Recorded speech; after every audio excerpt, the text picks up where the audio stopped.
आप सभी को जय मसीह की द बाइबल पोर्शन में आपका स्वागत है। हमारा आज का वचन है उत्पत्ति की पुस्तक 41वां अध्याय वचन 37 से 57। यह बात फिरौन और उसके सारे कर्मचारियों को अच्छी लगी, इसलिए फिरौन ने अपने कर्मचारियों से कहा, क्या हमको ऐसा पुरुष जैसा यह है जिसमें परमेश्वर का आत्मा रहता है मिल सकता है?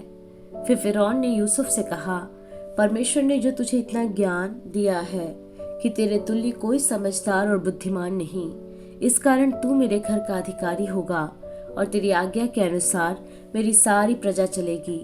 केवल राजगद्दी के विषय में तुझसे बड़ा ठहरूंगा। फिर फिरौन ने यूसुफ से कहा, सुन, मैं तुझको मिस्र के सारे देश के ऊपर अधिकारी ठहरा देता हूँ। तब फिरौन ने अपने हाथ से अंगूठी निकाल के यूसुफ के हाथ में पहना दी और उसको बढ़िया मलमल के वस्त्र पहनवा दिए और उसके गले में सोने की जंजीर डाल दी और उसको अपने दूसरे रथ पर चढ़वाया। और लोग उसके आगे आगे यह प्रचार करते चले कि घुटने टेक कर दंडवत करो। और उसने उसको मिस्र के सारे देश के ऊपर प्रधानमंत्री ठहराया। फिर फिरौन ने यूसुफ से कहा, फिरौन तो मैं हूँ, पर सारे मिस्र देश में कोई भी तेरी आज्ञा के बिना हाथ पांव न हिलाएगा। तब फिरौन ने यूसुफ का नाम सापन तपानेह रखा और ओन नगर के याजक पोतीपेरा की बेटी आसनत से उसका विवाह करा दिया। और यूसुफ सारे मिस्र देश में दौरा करने लगा। जब यूसुफ मिस्र के राजा फिरौन के सन्मुख खड़ा हुआ तब वह 30 वर्ष का था।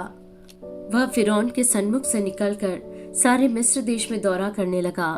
सुकाल के 7 वर्षों में भूमि बहुतायत से अन्न उपजाती रही और यूसुफ उन 7 वर्षों में सब प्रकार की भोजन वस्तुएं जो मिस्र देश में होती थी जमा करके नगरों में रखता गया। और हर एक नगर के चारों ओर के खेतों की भोजन वस्तुओं को वह उसी नगर में इकट्ठा करता गया। इस प्रकार यूसुफ ने अन्न को समुद्र की बालू के समान अत्यंत बहुतायत से राशि राशि गिन के रखा, यहाँ तक कि उसने उनका गिनना छोड़ दिया क्योंकि वे असंख्य हो गई। अकाल के प्रथम वर्ष के आने से पहले यूसुफ के 2 पुत्र ओन के याजक पोतीपेरा की बेटी आसनत से जन्मे। यूसुफ ने अपने जेठे का नाम यह कह के मनश्शे रखा कि परमेश्वर ने मुझसे मेरा सारा क्लेश और मेरे पिता का सारा घराना भुला दिया है। दूसरे का नाम उसने यह कहकर एप्रेम रखा कि मुझे दुख भोगने के देश में परमेश्वर ने फलवंत किया है। मिस्र देश के सुकाल के 7 वर्ष समाप्त हो गए और यूसुफ के कहने के अनुसार 7 वर्षों के लिए अकाल आरंभ हो गया। सब देशों में अकाल पड़ने लगा, परंतु सारे मिस्र देश में अन्न था। जब मिस्र का सारा देश भूखों मरने लगा तब प्रजा फिरौन से चिल्ला चिल्ला कर रोटी मांगने लगी और वह सब मिस्रियों से कहा करता था, यूसुफ के पास जाओ और जो कुछ वह तुमसे कहे वही करो।